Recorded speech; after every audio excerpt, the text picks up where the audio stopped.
दोस्तों नमस्कार। आज के इस वीडियो पे हम लोग करने वाले हैं ऑब्जेक्टिव क्वेश्चन की तैयारी। तो आज के इस वीडियो सीरीज में आपको टोटल आपका कराने वाला हूं मैं यहाँ पर 100 आपके मोस्ट इंपॉर्टेंट ऑब्जेक्टिव, जो कि आपके हिंदी गद्य साहित्य और हिंदी पद्य साहित्य दोनों से होने वाले हैं।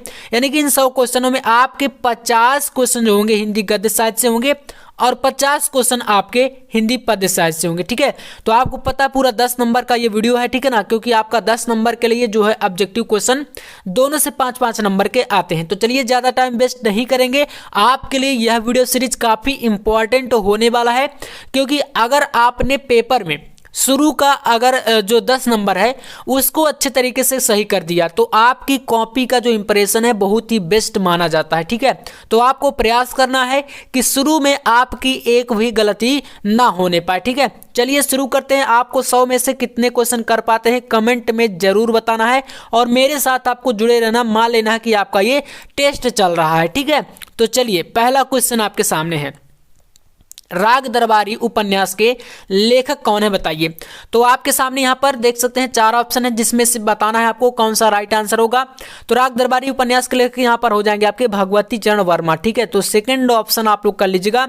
अब देखिए, मैं कम्युनिटी में ऐसे क्वेश्चन जब डालता हूँ तो मैं देखता हूँ काफ़ी सारे स्टूडेंट बहुत ज़्यादा गलती कर रहे हैं। भैया आप लोग एकदम जो है इसको मतलब अन्यथा में लेकर मत चलिए, क्योंकि अगर इसमें गलती हुई तो फिर कोई चांस नहीं है। क्योंकि अगर 1 नंबर वाला क्वेश्चन है और अगर इसमें ही आपने गलत ऑप्शन लगा दिया तो इसमें नंबर मिलने का जो चांस है वो बिल्कुल 0% है। और अगर थ्योरी होती तो मान लीजिए कि 2 नंबर 1 नंबर वाला क्वेश्चन थोड़ा तो गलती हो जाती है तो लिखने का नंबर कुछ मिल जाता है, लेकिन इसमें बिल्कुल भी नहीं मिलेगा। तो आपको बिल्कुल सही सही करना पड़ेगा। चलिए इसको कर लीजिएगा आप लोग दूसरा ऑप्शन। अब हम लोग देखेंगे सेकंड क्वेश्चन। तो दूसरा क्वेश्चन आपके सामने है, चंद्रवरदाई द्वारा रचित महाकाव्य कौन सा है बताइए। चंद्रवरदाई द्वारा रचित महाकाव्य कौन सा है। यहाँ पर आपके सामने 4 ऑप्शन है। तो आपको पता है ये आदिकाल का महाकाव्य है, ठीक ना, आदिकाल का है ये। और पृथ्वीराज रासो यहाँ पर आपको पता है कि ये हो जाएंगे इसके जो है मतलब रचयिता, है ना। तो यहाँ पर आपको बता देना है, यहाँ पर पृथ्वीराज रासो का है ये, चंद्रवरदाई जी का है। और इसके बाद यहाँ पर आपका देखिए नेक्स्ट क्वेश्चन देखिए क्या कह रहा है कि खड़ी बोली हिंदी का प्रथम महाकाव्य। अब यहाँ पर देखिए खड़ी बोली की बात करी गई है, तो खड़ी बोली हिंदी का प्रथम महाकाव्य कौन सा हो जाएगा बताना है। तो आपको चलिए बताइए यहाँ पर कौन सा हो जाएगा राइट आंसर। हम लोग जानेंगे। यहाँ पर आपका 4 ऑप्शन है, जिसमें से आपका राइट आंसर हो जाएगा यहाँ पर प्रिय प्रवास। देखिए अगर खड़ी बोली नहीं होता, ठीक है ना, खड़ी बोली अगर नहीं होता तो पूछता कि हिंदी का प्रथम महाकाव्य कौन सा है। इतना क्वेश्चन अगर होता तो फिर आप लोग लगाते हैं यहाँ पर पृथ्वीराज रासो में, ठीक है। लेकिन खड़ी बोली शब्द ये आपका जुड़ गया तो फिर हमारा हो गया ऑप्शन 3rd, ये सही हो जाएगा। ठीक है ना, तीसरा ऑप्शन कर लीजिएगा। अगला क्वेश्चन, ब्राह्मण पत्रिका के संपादक कौन है बताइए। ब्राह्मण पत्रिका के संपादक कौन है तो आपको यहाँ पर बताना है, जिसमें से राइट आंसर आपका हो जाएगा पंडित प्रताप नारायण मिश्र जी का है। ठीक है ना, तो ये आपका जो पत्रिका है ब्राह्मण, ये किसकी है, पंडित प्रताप नारायण मिश्र की। ठीक है, तो यहाँ पर 3rd ऑप्शन कर लीजिएगा। अगला क्वेश्चन, क्वेश्चन नंबर 5 देखिए कह रहा है कि हिंदी का प्रथम महाकाव्य कौन सा है। हिंदी का प्रथम महाकाव्य कौन सा है। कुमार रासो हो गया, परमाल रासो, पृथ्वीराज रासो और विजयपाल रासो। अभी जस्ट मैंने आपको बताया कि अगर हिंदी का प्रथम महाकाव्य पूछेगा तो आप लोग लगाएंगे पृथ्वीराज रासो में, और अगर पूछता कि खड़ी बोली हिंदी का प्रथम महाकाव्य तो फिर आप लोग लगाते हैं प्रिय प्रवास में, ऑप्शन में दिया रहता है। ठीक है ना, तो यहाँ पर 3rd ऑप्शन आपका सही होगा। बढ़ते हैं अगले क्वेश्चन पर। नेक्स्ट क्वेश्चन यहाँ पर आपके सामने है, दलपति विजय द्वारा रचित काव्य कौन सा। देखिए आदिकाल से बहुत सारी कृतियां हैं जो बोर्ड एग्जाम में पूछी जाती हैं, तो दलपति विजय जी का इनमें से बताना है कौन सा हो जाएगा। तो देखिए आपको दिख रहा है खुमान रासो। कौन सा, खुमान रासो। यहाँ पर आपका 3rd ऑप्शन जो है बिल्कुल सही होगा। तो आप लोग कर लीजिएगा यहाँ पर खुमान रासो दलपति विजय का द्वारा रचित एक काव्य है। ठीक है ना, तो इसको कर लीजिएगा। और ये किस काल का है तो आदिकाल का है, ध्यान रखिएगा। अगला क्वेश्चन आपके सामने है, बोलगा से गंगा कहानी संग्रह। तो देखिए बोलगा से गंगा कहानी संग्रह किसका है बताना है आप लोगों को। जैनेन्द्र कुमार, यशपाल, राहुल शंकरत्यायन, प्रेमचंद। ठीक है, तो राइट आंसर यहाँ पर आपको हो जाएगा कौन सा, बोलगा से गंगा। आपका जो है हो जाएगा ऑप्शन नंबर 3rd में लगाइएगा आप लोग, क्योंकि राहुल शंकरत्यायन जी का हो जाएगा ये आपका जो है बोलगा से गंगा। ये क्या है, कहानी संग्रह है।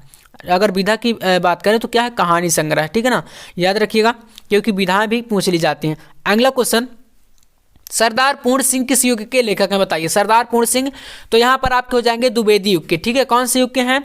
द्विवेदी युग, ठीक है ना। सरदार पूर्ण सिंह ये पंजाबी लेखक हैं, याद रखिएगा, पंजाबी लेखक हैं और द्विवेदी युग के ये निबंधकार माने जाते हैं। अगला देखिए, अगला क्वेश्चन आपके सामने है, पैरों में पंख बांधकर, ये आपकी कृति है और यहाँ पर ये यात्रा वृतांत है, ठीक है। क्या है? यात्रा वृतांत है। अब बताना है कि यह किसकी कृति है, तो भैया राम वृक्ष बेनीपुरी की। एक इनकी और एक कृति है जिसका नाम है गेहूं और गुलाब। क्या है? गेहूं और गुलाब, इस प्रकार से करके है, तो उसको भी याद कर लेना है क्योंकि क्वेश्चन वो भी कभी कभी आ जाता है, ठीक है ना। कई बार रिपीट हुआ है, इनकी 2 ही कृतियां ज़्यादातर पूछी जाती हैं, तो इसको कर लीजिएगा। यहाँ पर आपका राइट आंसर फर्स्ट हो जाएगा। अगला क्वेश्चन, पागल पथिक किस विधा की रचना है बताना है, तो यहाँ पर आपके सामने दिया गया 4 विधाएं, जिसमें से राइट आंसर हो जाएगा गद्य गीत। क्या है? ये गद्य गीत है, ठीक है ना। तो तीसरा विकल्प कर लीजिएगा, पागल पथिक क्या है? गद्य गीत है आपका। अगला क्वेश्चन यहाँ पर है, वासुदेव सन अग्रवाल द्वारा लिखित कृति है, तो वासुदेव सन अग्रवाल की कृति कौन सी है, तो पृथ्वीपुत्र आपका यहाँ पर राइट आंसर हो जाएगा, ठीक है ना। पृथ्वीपुत्र, जब हमने डॉक्टर वासुदेव सन अग्रवाल का जीवन परिचय आपको पढ़ाए थे तो उसमें हमने देखा था, ठीक है ना। तो यहाँ पर पृथ्वीपुत्र आपका राइट आंसर होगा। अगला क्वेश्चन 12 नंबर क्वेश्चन है, दीप जले शंख बजे विधा, इसकी बताइए विधा कौन सी है, तो राइट आंसर संस्मरण हो जाएगा। कौन सा होगा? संस्मरण, ठीक है ना।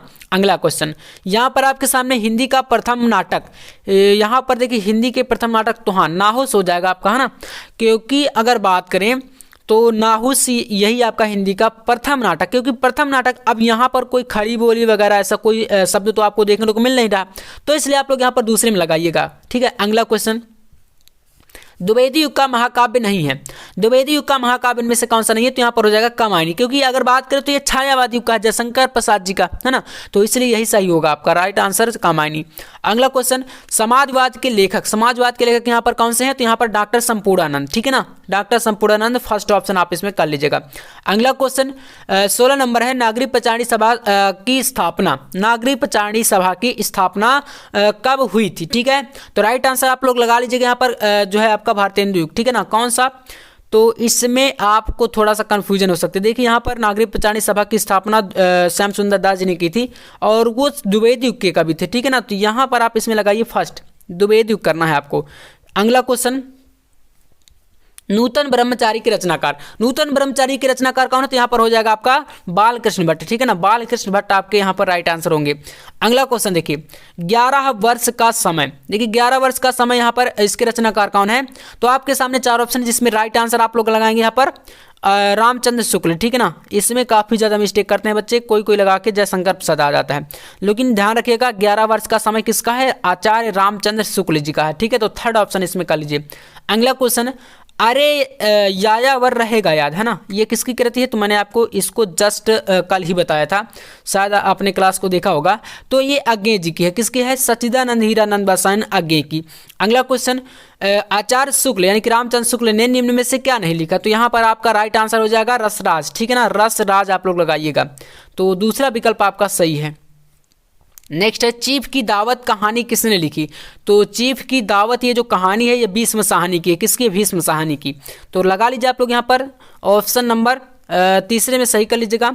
अगला क्वेश्चन यहाँ पर है, निम्न में से कौन उपन्यासकार नहीं है, ठीक है, तो यहाँ पर आपके बात करें मुंशी प्रेमचंद, तो ये तो भाई साहब उपन्यासकार हैं ही, है ना, और यहाँ पर राम नरेश त्रिपाठी आप लगाइएगा, ठीक है ना, दूसरा ऑप्शन आप कर लीजिएगा। तो इसके बाद यहाँ पर क्वेश्चन है कि तुम चंदन हम पानी लिखने वाले हैं, तुम चंदन हम पानी लिखने वाले कौन हैं, तो राइट आंसर लगाइए विद्यानिवास मिश्र में, ठीक है ना, सेकंड ऑप्शन आपका सही हो जाएगा। अगला क्वेश्चन यहाँ पर आपके सामने है, जय मयंक जस चंद्रिका कृति के लेखक, तो जय मयंक जस चंद्रिका कृति के लेखक यहाँ पर है मधुकर, ठीक है ना, मधुकर प्रकाश यहाँ पर लगाइएगा। एक आपके मधुकर प्रसाद दिख रहे हैं, एक है मधुकर, तो यहाँ पर आप चौथा विकल्प सही कर दीजिएगा, ऑप्शन नंबर 4। अगला क्वेश्चन 25 नंबर, सच्ची वीरता निबंध के लेखक, सच्ची वीरता इस निबंध के लेखक कौन है, तो आप लगाएंगे सरदार पूर्ण सिंह, ठीक है ना, सरदार पूर्ण सिंह द्विवेदी युग के लेखक हैं। अगला क्वेश्चन, सरस्वती पत्रिका के संपादक, तो देखिए इसमें काफ़ी ज़्यादा कन्फ्यूजन होती है। अब अगर मान लीजिए पूछेगा सरस्वती पत्रिका के प्रथम संपादक, द्वितीय संपादक, तो फिर आपका इस उत्तर का थोड़ा सा जो रुख है वो चेंज हो जाता है। लेकिन आपको याद करना है, क्योंकि ये कह रहा है कि केवल और केवल ये पूछ रहा है कि आपको संपादक का नाम बताना, तो महावीर प्रसाद द्विवेदी आप लगा के आएंगे।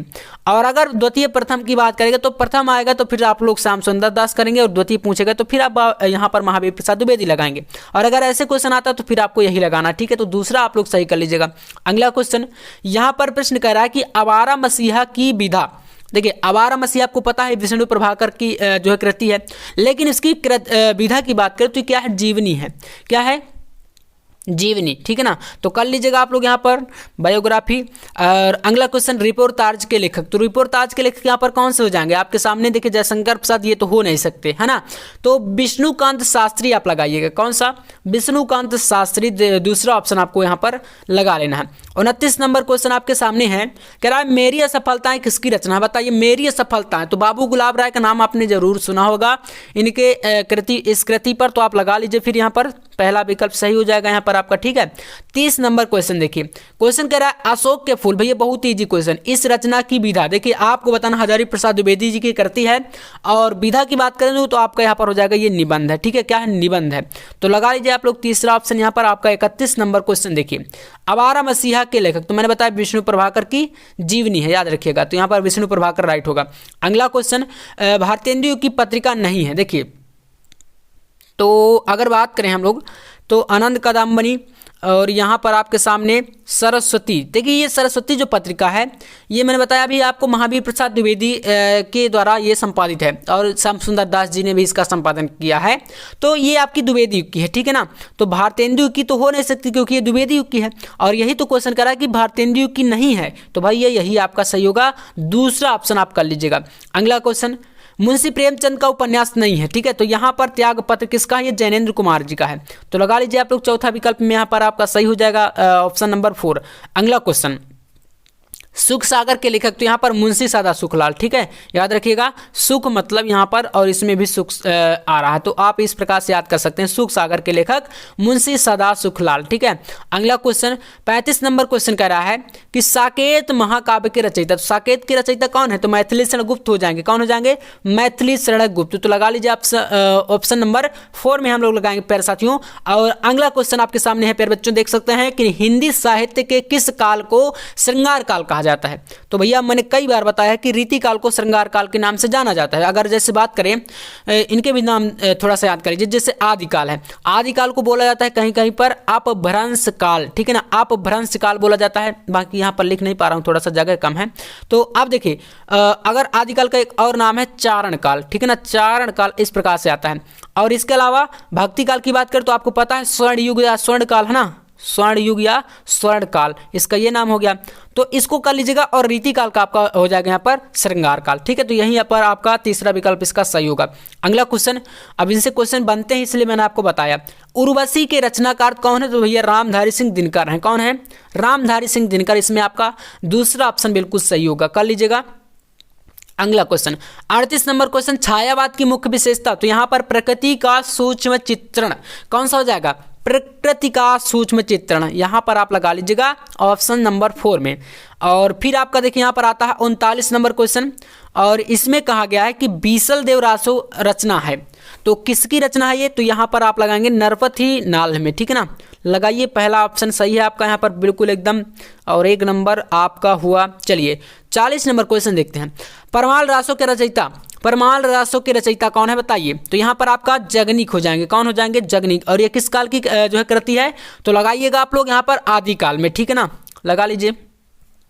41 यहाँ पर है कि नई कविता का आरंभ माना जाता है, तो नई कविता कब से मानी जाती है आरंभ इसका, तो भैया जब से तार सप्तक का प्रकाशन हुआ, ये याद रखना है। तार सप्तक जो प्रथम तार सप्तक है, इसका प्रकाशन कब हुआ था, तो 1943 में, ठीक है ना, पहला। तो बस यहीं पर आपको लगाना है, ठीक है, पहला ऑप्शन लगा लीजिए आप लोग ऑप्शन नंबर 1 में।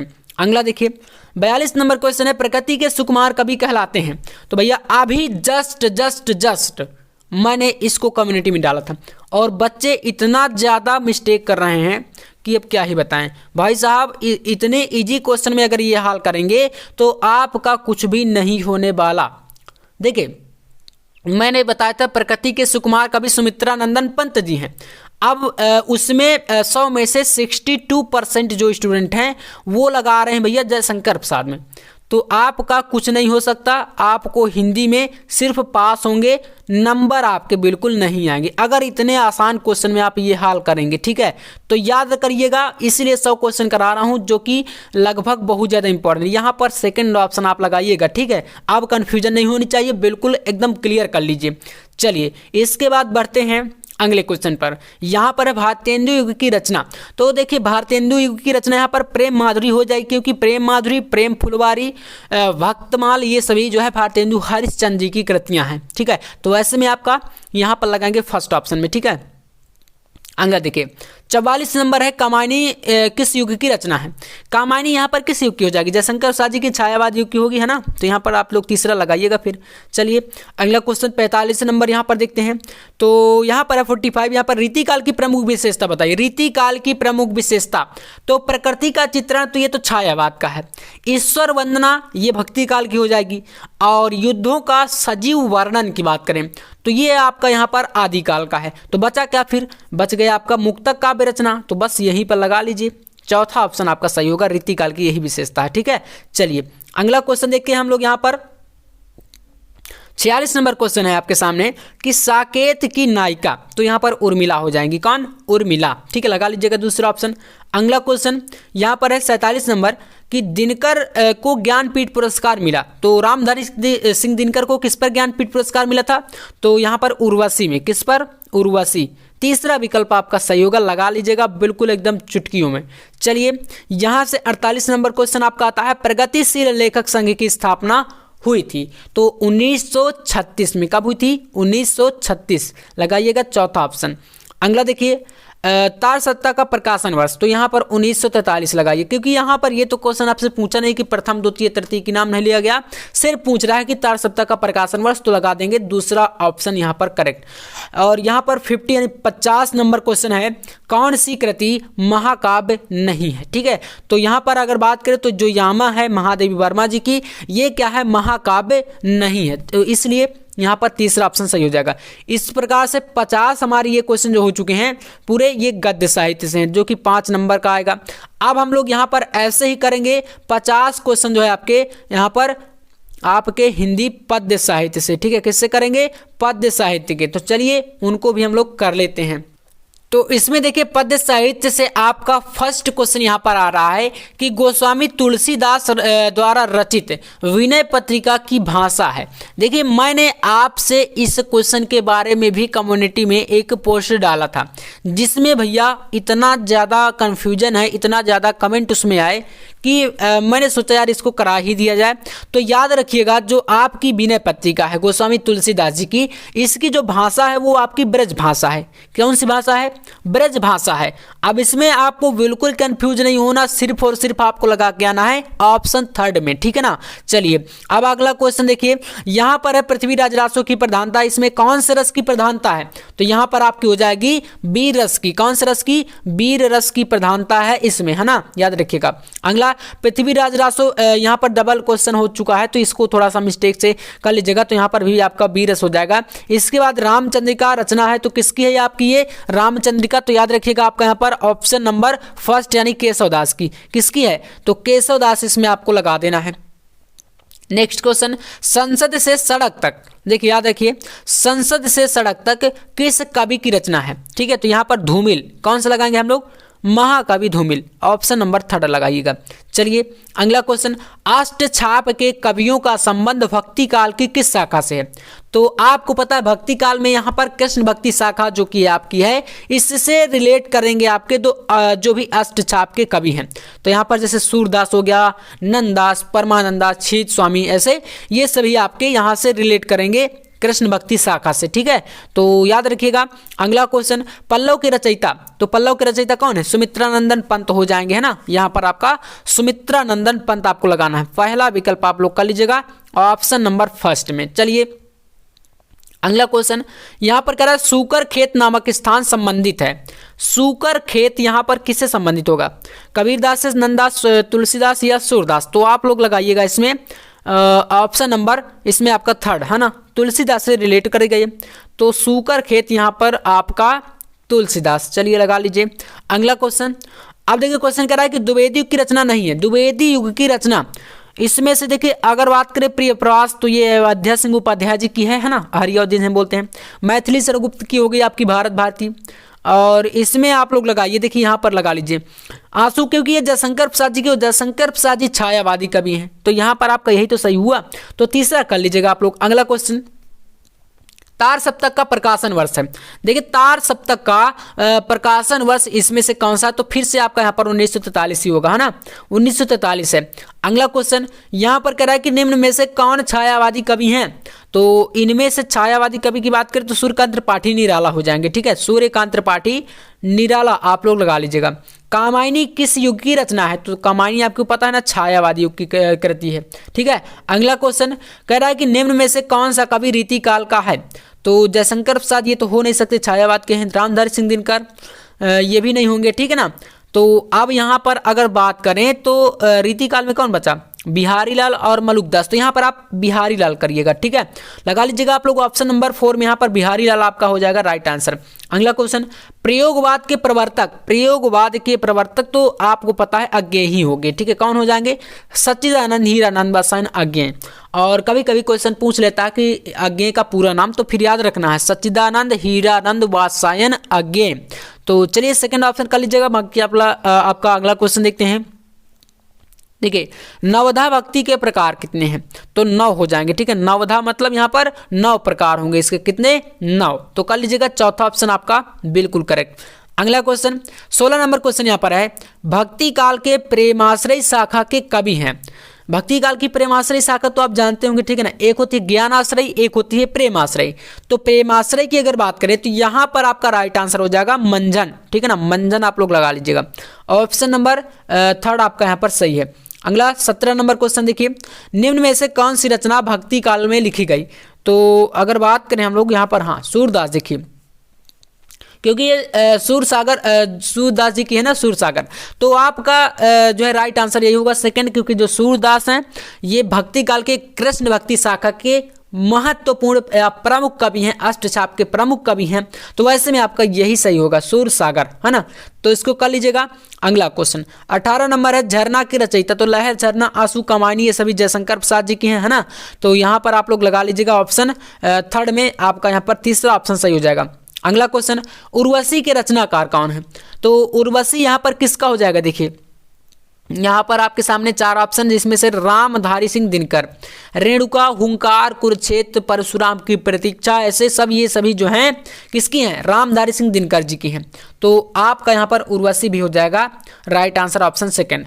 अगला क्वेश्चन, नई कविता के कवि, तो नई कविता के कवि यहाँ पर अज्ञेय हो जाएंगे, है ना, अज्ञेय। तो आप लोग इसमें यार आपको देखे थोड़ा सा कंफ्यूजन हो सकती है, क्योंकि ये तो प्रयोगवाद के प्रवर्तक हैं। तो अब कौन बचा यहाँ पर, देखिए ये नहीं होंगे, तो नरेश शर्मा आप इसमें लगाइएगा। और एक बार इस क्वेश्चन को प्लीज आप लोग देख लीजिएगा, ठीक है। तो वैसे आपका ये नरेश शर्मा ही होगा इसमें, तो थोड़ा सा कन्फ्यूजन है, लेकिन इसको कर लीजिएगा।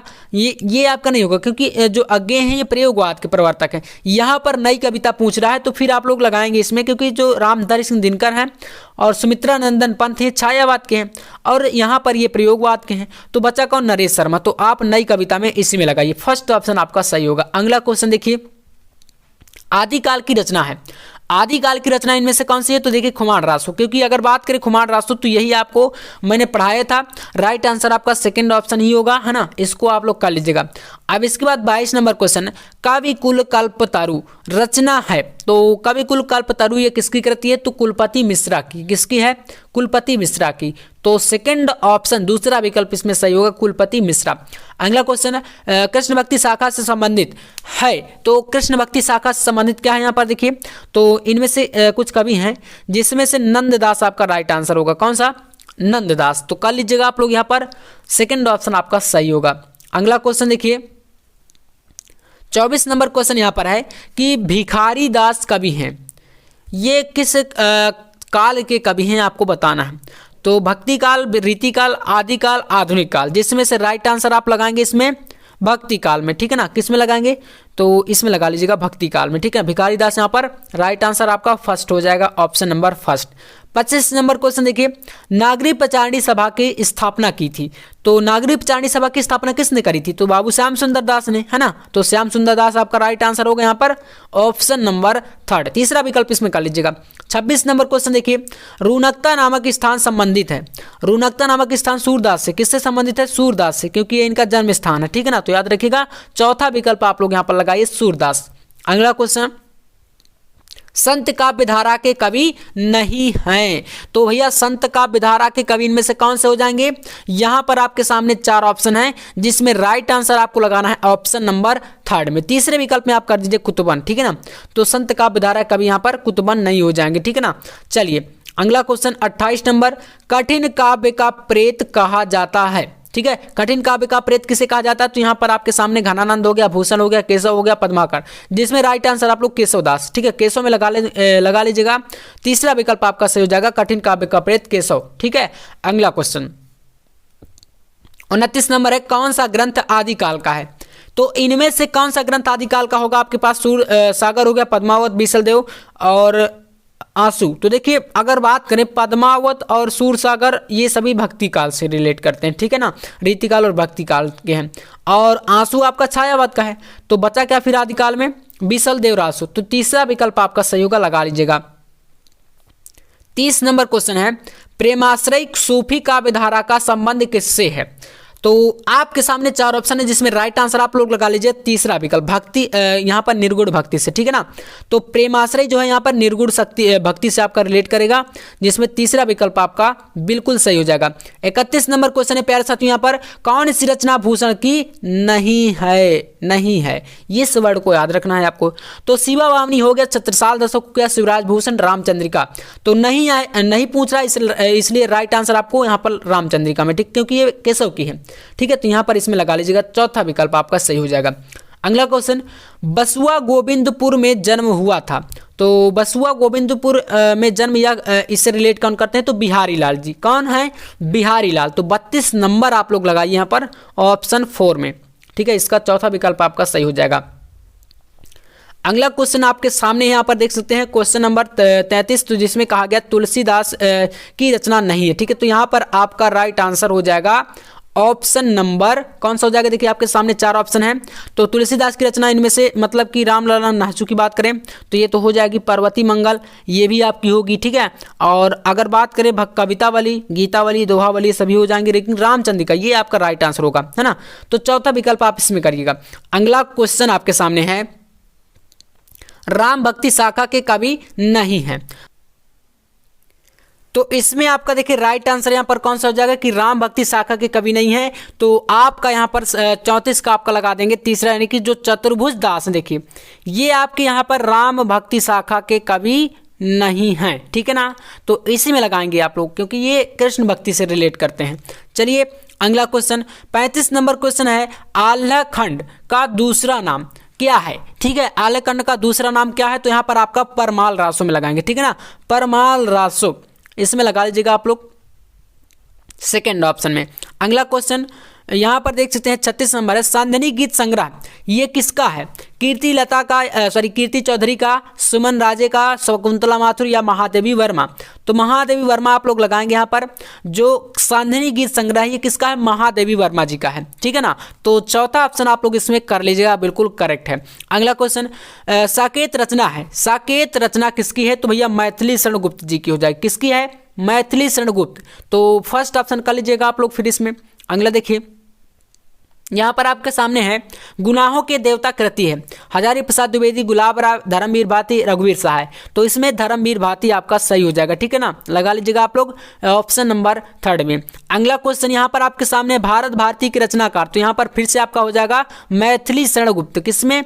मैथिली शरण गुप्त, क्योंकि ये राष्ट्र कवि के नाम से जाने जाते हैं। कौन से? राष्ट्र कवि। अब इसको भी मत भूल जाइए कि प्रकृति के सुकुमार कवि भैया जयशंकर प्रसाद है, उसी प्रकार से यहाँ पर इनको याद रखना है, राष्ट्र कवि की उपाधि इनको दी गई थी मैथिली शरण गुप्त को, ठीक है। तो यहाँ पर तीसरा ऑप्शन आपका बिल्कुल करेक्ट है। 40 नंबर क्वेश्चन कह रहा है, भवानी प्रसाद मिश्र कवि रूप में संग्रहित है।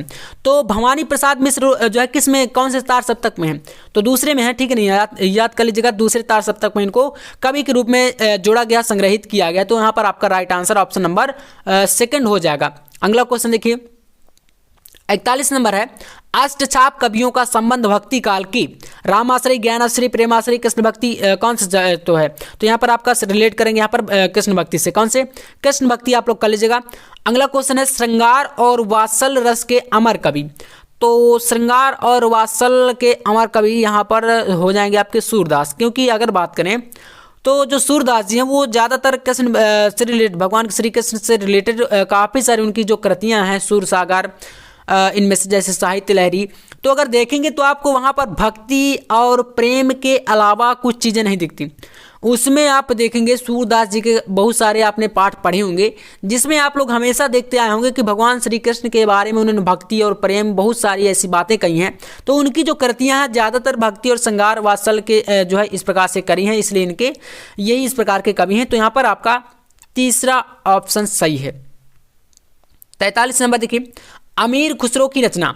तो अमीर खुसरो की रचना इसमें से कौन सी हो जाएगी, तो यहाँ पर आपके सामने है राउरवेल, खालिक बारी, पाहुन दोहा, भविष्यत कहा। तो राइट आंसर लगा लीजिएगा आप लोग ऑप्शन नंबर यहाँ पर 2, ठीक है ना, खालिक बारी में। दूसरा ऑप्शन आप लोग यहाँ पर कर लीजिए। अगला क्वेश्चन, कविता वर्धनी के संपादक कौन थे? कविता वर्धनी प्रेमचंद, भारतेंदु हरिश्चंद्र, जयशंकर प्रसाद, महावीर प्रसाद। तो राइट आंसर लगाएंगे हम लोग यहाँ पर ऑप्शन नंबर 2 में, यानी कि भारतेंदु हरिश्चंद्र, ठीक है ना। दूसरा ऑप्शन आप लोग लगाइएगा, कविता वर्धनी के संपादक है भारतेंदु हरिश्चंद्र। 45 नंबर क्वेश्चन है, सूरसागर के वर्ण विषय का आधार क्या है? तो श्रीमद् भागवत है। क्या है? श्रीमद् भागवत आपका पहला ऑप्शन यहाँ पर सही हो जाएगा। 46 नंबर क्वेश्चन, बिहारी संस्कृति के में दोहों की संख्या।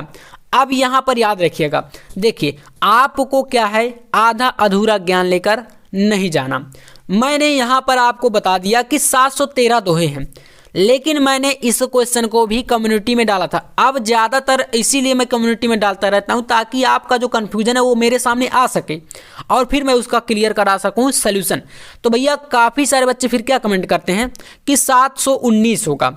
मानता हूँ 719 होगा, लेकिन आप बात करें अभी के टाइम पर काफ़ी सारे प्रकाशन की बुक आती हैं जिसमें किसी में दिया रहता है 719, किसी में दिया रहेगा 713, ठीक है ना। यही दो ऑप्शन आते हैं, इससे तो मतलब यहाँ पर 700 तो हो नहीं सकता ना 724 हो सकता। तो इनमें अगर आपका ऐसा क्वेश्चन आएगा तो 713 भी लगाएंगे तो भी सही माना जाएगा, 719 भी लगाएंगे तो भी सही माना जाएगा, क्योंकि जो ये इनकी जो दोहों की संख्या है वो 713 से 719 के बीच है। अब क्लियर किसी को नहीं पता कि कौन सी है, तो इसलिए दोनों लगाएंगे तो दोनों को टीचर को सही करना पड़ेगा, ठीक है ना। तो आप 713 भी लगा के आ सकते हैं, ठीक है ना। चलिए अगला क्वेश्चन, 47 नंबर क्वेश्चन है, भक्ति आंदोलन का श्रेय जाता है। तो यहाँ पर जाएगा किसको श्रेय? रामानुजाचार्य को, ठीक है ना। तीसरा ऑप्शन आप लोग इसमें लगाइएगा। और 48 नंबर क्वेश्चन आपके सामने है, चिंतामणि कवि हैं रीति सिद्ध वर्ग के, रीति मुक्त वर्ग के, रीतिबद्ध वर्ग के, रीति रहित या किस वर्ग के? तो चिंतामणि यहाँ पर हो जाएंगे आपके रीतिबद्ध वर्ग के, ठीक है। चौथा ऑप्शन आप लोगों इसमें लगा लीजिए, ऑप्शन नंबर 4। अगला क्वेश्चन, साहित्य लहरी के रचनाकार, तो सूरदास मैंने आपको बता दिया, दूसरा ऑप्शन आपका सही होगा।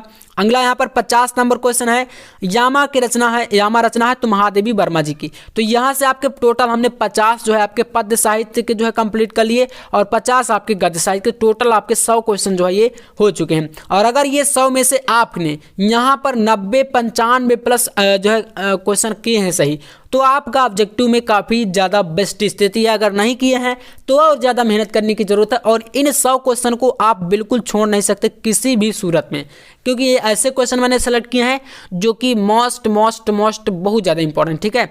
तो कर लीजिएगा। बाकी अभी और भी काफ़ी सारे सीरीज आने वाले हैं, तो आप लोग चैनल पर जुड़े रहिएगा, सब्सक्राइब कर लीजिएगा और शेयर भी कर दीजिएगा दोस्तों के साथ। मिलते हैं नेक्स्ट वीडियो में नेक्स्ट टॉपिक के साथ, तब तक के लिए जय हिंद।